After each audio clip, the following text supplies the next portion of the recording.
করে নিয়ে রাস্তায় নেমেছে।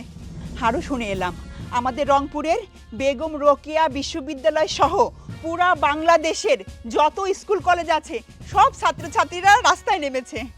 আবু সাইদকে বলিস না। কি যে বলো না বাবা, সাইদ ভাইয়া ভার্সিটির একজন ছাত্র, তার কাছে আমরা যতই গোপন করি, তুমি কি মনে করছো এত বড় একটা সংবাদ সে অজানা থাকবে? না, এটা তো অজানা কথা না। ঠিক আছে, চল চল ভিতরে চল, চল, চল আয়, আয় মা, চল, আয়, ওঠো। চল।